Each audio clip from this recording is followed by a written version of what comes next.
bafulatani da manomi, ɗan juma ne da ɗan juma. jumi. Farko da shugabanci ya shigo wanda ke ƙarƙashin kansu, ka yi ƙoƙari su al'ummar Fulani su gane shugabanci, su waye su ma fahimci ina duniya ta dosa, kuma Allah ya taimaka an samu wannan.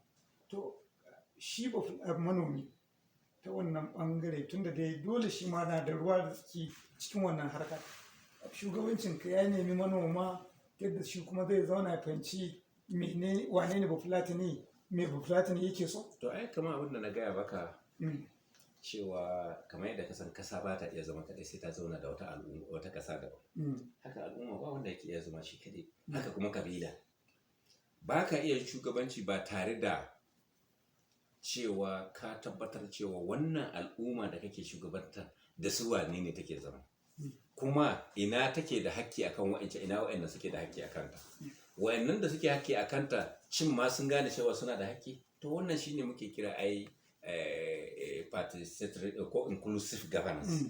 Da wani manomi yawwa mun haɗa manoma inda muka ga ya kamata mu zauna da manoma su kaɗai, mu fahimtar da su inda ba su yi daidai ba, ko da ba za mu sa al'umma ma cikin kan zauna da su, inda ma mu zauna da al'umman makiyaya domin mu tabbatar masu cewa abin da suke yi ba daidai ba ne, muka zauna da su, inda za mu haɗa duka muna haɗawa.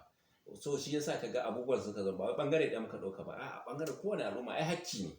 Hakki nan kuma duk wani wanda yake raye yana da hakkinsa, so kowa ka bashi hakki. Wajen ba da hakki ne ake zaman lafiya. Duk rikicin da ake yi ai rashin ba da sauran al'umma wani hakki tsakanin su, shi yasa ake samu wannan matsala. To mu yi kokari kowa a bashi hakkinsa, manomi a bashi hakkinsa, makiyayi a bashi hakkinsa, basarake a bashi hakkinsa, ma'aikatan gwamnati a basu hakkinsu, hukumu jami'an tsaro ma a basu hakkinsu. Ai mukan kira ma jami'an tsaro mu da kanmu mu ce su je su kamo makiyaya a abu kaza don su yi laifi abu kaza. Wannan ni na yi a bana ɗin nan, na yi sun yi ɓarna wuri ɗaya ko biyu, kuma na sa an kamo su an hukunta su. Domin menene, a lokacin da muke nema kayi ɗaya an ba da shawara su yadda za su gyara su yi na biyu na uku, to sai ka bar hukuma ta yi aiki a kansu. To wajen aiki ɗin nan kai dai ka tabbatar cewa ba a zalunce su. To wa'annan su ne kusan daga gani cewa wata ta ɓangaren makiyayi da manomi aka samu zaman lafiya. Da manomi da makiyayi da ma kowane yana karkashin sarakuna na gargajiya. Su ma sarakuna na gargajiya wata madogara ce da dole sai an yi da su. Su kamar ta wannan bangare mai kungiyar Meti Allah take yi domin ganin su ma sun fahimci bafulatanin nan na da haƙƙi, kuma ba shi haƙƙinsa shi zai kawo a zama lafiya. To ai ba a iya gane ko kuma a yadda kai shugaba ne idan farko ba kai cewa abin da muke kira constitutional authority, wato waɗansu majalisun gudanarwa wanda gwamnati ko kuma doka ta tanada su sun yadda cewa sun gane cewa kai ma hukuma ne.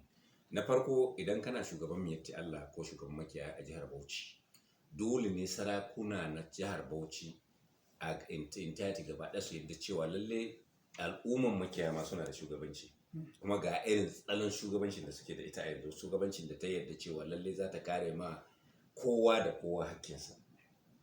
Tun da dama su shugabannin gargajiya abinda aka yi su kenan, kowane al'umma tana karkashin su. So kai ka yadda dama kana karkashin su, sauran ka yadda sauran al'umma suna karkashin su. So ba ka iya yin shugabanci ba tare da shugaban ka ya san cewa kana mace shugabanci. Saboda haka su ma amma mun ɗauke su a baya a matsayin iyaye ne ta ɓangare kenan. Jami'an tsaro dole ne su ma su yadda cewa lallai shugabannin nan da ake gani suna da shugabanci, wanda idan na zo shiga watakila in lokaci ya ba mu zan shiga ɓangaren inda ma in kana magana ba Fulatani yake da matsala a kasan nan yanzu, ko kuma a nan har jihar Bauchi din nan, to ta ɓangaren jami'an tsaro ne da ɓangaren hukumomi ta gwamnati da sauran su ne babban ma matsala. Don ba Fulatani yanzu ba maganan kiwo tsakaninsa da manomi ba ne, wannan ba matsala ba ne kwata-kwata. mu a yanzu ta zama ba matsala ba ne, wannan mun riga mun wuce wannan layi. Kenan za a iya cewa ta fuskar abin da ya shafi manomi da makiyayi babu sauran wani kalubale? Ba za ka ce babu ba, amma idan akwai dama kashi 75 ne kalubale, sai yanzu ta dawo kashi 15 ko kashi 20. An samu matsalan kashi 60 ko 65. Ai an samu mafita sosai kuwa. To bangaren da aka zama kalubale, babban kalubale wanda da kila kashi 10 yake, yanzu ya koma kashi 95, shine rayuwar bafulatani tsakanin jami'an tsaro. Me yasa? Jami'an tsaro sun gaza. Kamar yaya? Maganar shugabanci da ɗan sanda da duk wani jami'in tsaro da ka sani sun gaza a wajen gudanar da aikinsa na yau da kullum. Tun da aka koma bafulatani dabba yake tafiya da dabbansa, ana sacewa ne kawai aje a kama da karfin siya a kwashe, a bai laifi ba a kwashe, a yi wane ne. To sai jami'an tsaro suka zo su ma suka gaza. Gwamnatoci har da jihar Bauchi sai aka koma aka ɗauko wani abin da aka kira 'yan banga. Yau 'yan banga su ne da dokan kasan nan. Idan ɗan banga ya kashe, ta kasu. Idan ta kwashe dukiyanka, ta kwashe. Duk abin da ka sani doka ta kasa gaba ɗaya, jami'in tsaro doka da ka sani wanda aka danga amana da aka bamu sun gaza. Kuma a haka gwamnati da ta gane ita ma ta gaza, sai ta ɗauko jami'ai wai 'yan banga yau su ne suke mulki a kasar. Su ne za su je su sare, su ne za su kama, su ne za su kashe. To sai ya zama a cikin 'yan shekarun nan, kuma a cikin ɗan watannin har a jihar Bauchi, ina tabbatar maka 'yan banga su suke gudanar da aiki na yau da kullum na dokan kasa. Su kuma dama can mutane ne da ba su da boko, mutane ne ba su yi ilimi ba, mutane da ba su da training, ba su san mata ina suka kafa kansu ba. Tun da jami'an tsaro aka ga sun gagara, sai gwamnati da sarakuna aka haɗa aka ce an yanzu ko ina ana recognizing 'yan banga. To 'yan banga fa yanzu ba abin da suka sa in ba dukiyan bafulatani su kashe, su haɗa da jami'an tsaro a kashe, a kwashe dukiyarsa. To me kuke yau a kasar nan har a nan jiya, ina tabbatar maka bafulatani ya zama kamar yadda kasar in ka kiwon kaji, sai lokacin da suka gama aihuwa za ka ɗebe su ka kai kasuwa ka sai da su. Idan Allah ta maki ɗebe su a mota ka isa kasuwa ka samu mai sai, to shine rayuwar bafulatani. In ya tashi da shanunsa zai je wani wuri, in bai tashi bai kajin na yadda ka san ka ɗebe su haka 'yan manga suke ɗeba bafulatani su kashe su ɗiba, kuma suna haɗa da jami'an sa. Bari ba ka misali, kamar sati 3 ko 4 da suka wuce, makiyayanmu sun taso daga yankin Taraba za su shiga yankin Alkaliri. Sai da suka nemi agajin jami'an ɗan bangan nan da suke mulki. Dama in baka da gazawa ya za ka yi, sai da suka nemi gudunmuwansu, amma suka sa aka tare su a hanya, aka kwashe dukiyarsu, aka kashe na kashewa. Muka ɗauki matakin duka, aka ɗiba sauran ma jami'an tsaro suka ɗiba aka kai Plateau aka kulle. Wa'anda aka samu bayan an ɗibi duk manya an ja kulle su a Plateau. Wa'ansu 'yan banga suka sake kai hari matansu da 'ya'yansu kanana, suka ɗebe dukiyoyinsu. Mun fara kama jirgi a nan a kasuwan shanu, muka fara kama. Ina tabbatar maka saniya 150 da yara 4 da aka kashe a yanzu haka, ba a je a wurin a ce za a gane gawa. Muna ciki muka gane cewa muka nemi kwamiti daga dangi, aka yi daga nan aka zo aka sa sai na samu duk dumu sun san da abin da ake. A nan aka zo ana sa'in sa tsakanin 'yan sanda da su wa'anne ne, kes ɗin ana nan tana da yanzu haka shanunsu sun lalace sun mutu. A cikin haka, a cikin bafulatanin da muke yawo da shi, yaya za su hayo da shanunsu? A shekaran ta jiya ɗaya daga fulatani soji ne suka je suka kame su suka kashe shi. Alhaji Ibrahim, maganganun suna da yawa na alama a wannan gabar, ma iya barin su, amma maganar da nake ita ce, shin akwai wani abin da kuke yi domin ganin su a ɓangaren su hukuma da jami'an tsaron sun fahimce ku kamar yadda manoma sun fahimce? Ai ba za su fahimta ba, sun riga sun zama bias mind. A riga an ɗauki gefe guda cewa duk da fulatani inda aka gan shi ɗan ta'adda ne. Hatta mu da muke barikin, sannan duk abin da muke yi, mu ma da muke rubuce-rubuce, mu ma we are not safe, because mu ɗin ma da muke rubuce, ko jiya leta wajen 5 na rubuta ɗaya na rubuta ma yan sojoji da suka yi kisa, ɗaya na rubuta ma SSS, guda biyu na rubuta ma SSS, biyu na rubuta ma kwamishinan yan sanda. Gobe ne ma za a kai su don su ba su aiki da abuja. Wataƙila duk waɗannan maganganu ne da ya kamata a ƙasa suke, amma dai menene kake yi don ganin sun duk da ka ce ba su kwanta ba kana da a zauna? Menene ai tun da ka ga abu an fara ce maka rubutu, ai akwai abin da muke kira ladder of tolerance. Idan ka wuce inda zaka zauna tsakaninka da kai da dan uwanka ko zauna ku tattauna, har ka zama kana shigar da wani, har ya zama zaka je shari'a da sauransu, ai ka gan cewa an ga an wuce wani mataki. Ni ina tabbatar maka a yanzu duk kasan nan ko kuma duk jihar nan babu bafulatani da yake da bakin da zai magana a saurare shi, because an riga an ɗauka bafulatani ɗan ta'adda ne.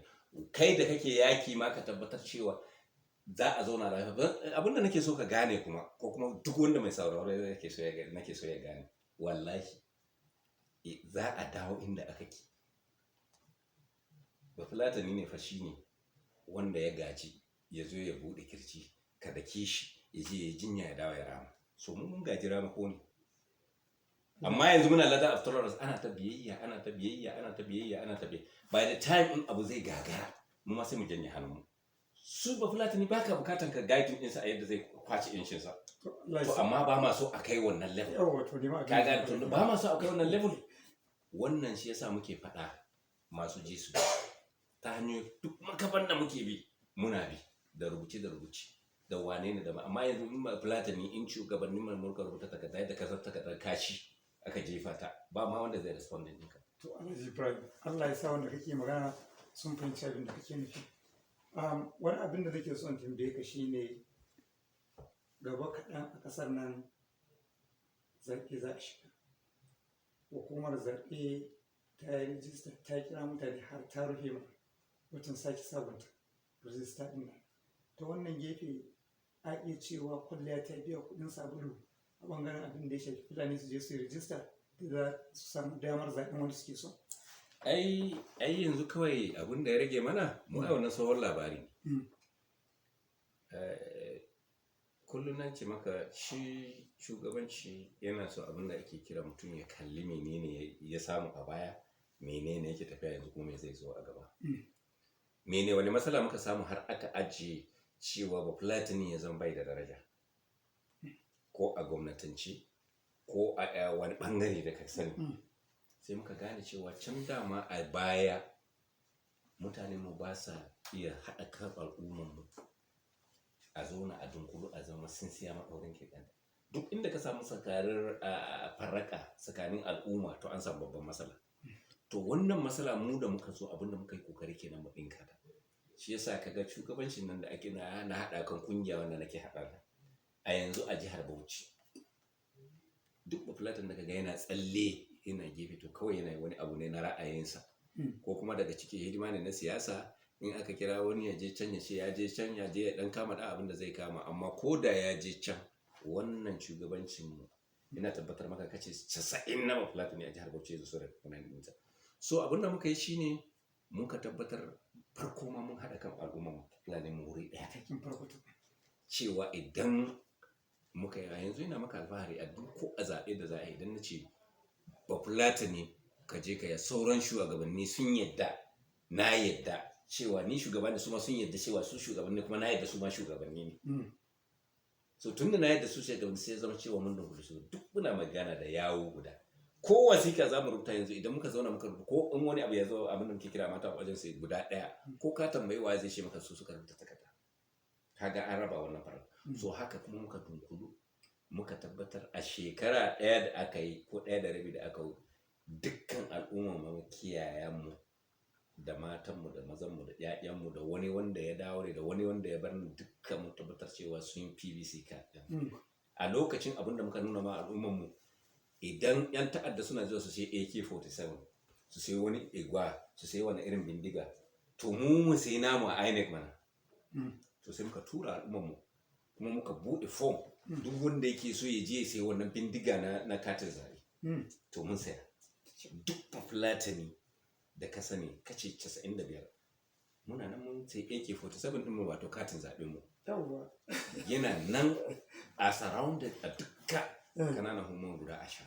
to a wannan shi yasa na tabbatar maka a siyasan da za a yi mun fara ajiye maganan APC PDP waye mun fara a wannan karo za mu yi waye ya cancanta waye muke gani zai dawo nan shi yasa a ɗan kamar wata ɗaya da kai duk masu neman kujerun nan a karkaci sun recognize wannan shugaban su saboda haka da wani mai neman senator da wani mai neman majalisar tarayya da wane ne duka sun nemi mu sun zo fomin wanda gidana ne ma aka fama shi ya zama center na inda duk wanda yake so ya yi al'ummar halakar fulani yana zuwa kuma suna zuwa sun zo kuma mana zauna da su mautattar bayan mun gama jin manufofinsu mun ga wane ne zai iya gane menene matsalolinmu to shi yasa muka ban za mu ajiye magana wani jam'iyya za mu wa za mu waye zai yi mu waye zai kama ne wannan takaicin da muke gani a yanzu a nan da wata 6 bayan an yi zaɓe ko shekara guda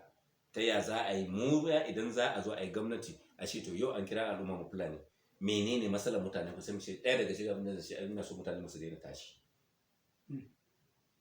ya za su yi su daina tashi ai muna da grazing reserves din mun nan mu je mu duba ko guda kowa ya san yadda dukiya ta kasar nan take da wahala wato aka ce grazing reserves din nan kamar dazuzzukan kiwo saboda haka a cikin fitar da dama akwai can a lokacin da aka shirya su an yi shirya za a sa ruwa a ciki za a sa hanya a ciki za a sa asibitin dabbobi a ciki za a sa makarantar makiyaya ilmantar da makiyaya a ciki duk abin da ka sani facility na da wuraren kiwo da ciyawan kiwo da wuraren kiwo to mu tabbatar mana idan muka tabbatar cewa a shekara 4 masu zuwa idan muna da guda 20 ne a jihar Bauchi idan muka samu aka ɗauka guda 4 aka inganta su a shekara 4 aka samu wannan muka samu fulanin mu ko da za a fara ne da mutum 100 ko 150 ko 200 za su gane su zauna su amfana to a na shekara 4 masu zuwa kaga expansion za a yi shine muka a long time plan wato kenan Alhaji Ibrahim idan zan fahimta wannan shiri na a tsugunar da fulani a waje guda yana da fa'ida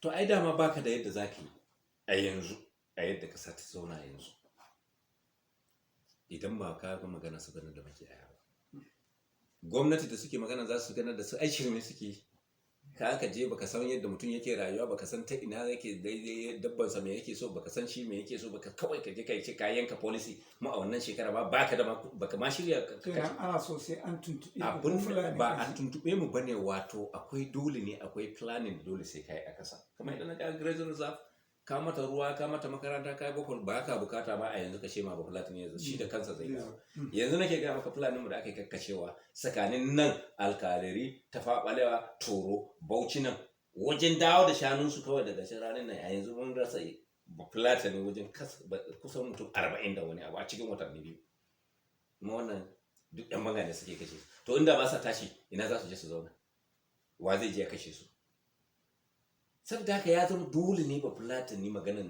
wurin zama ba ma muna bukata ba ne dole ne bet abin da ya rage cin gwamnati za ta dawo mu ma ta ba mu hakkinmu kamar yadda take ba al'umma ko cin za ta ci gaba da kallon mu a matsayin yan Niger ne yan Senegal yan Mali yan Burkina Faso ko kuma yan Najeriya wanda muna da hakki a cikin kason dukiyar kasar nan wanda Allah ya amana Najeriya da shi shin mu muna da hakki a ciki in muna da shi to a ba a samu yanzu yake da muke cikin in duk Najeriya ba za a yi mu a Bauchi za a yi in sha Allah muna tare mu don da dama a wani wuri ake kara wani abu za ku zama karan gwajin dafi abinda muka yi ai yanzu ma mun zama tunda a zaman lafiyar nan da muke magana kusan a nan ne ake ta ce ku ce ana ta ce ku ce amma don ci gaba ne duk inda ka samu ana haya domin cin gaba karka damu Allah na tare da kai kuma bai tozarta ka shi yayi alkawari so saboda haka jihar Bauchi insha Allahu za mu duk abin da za mu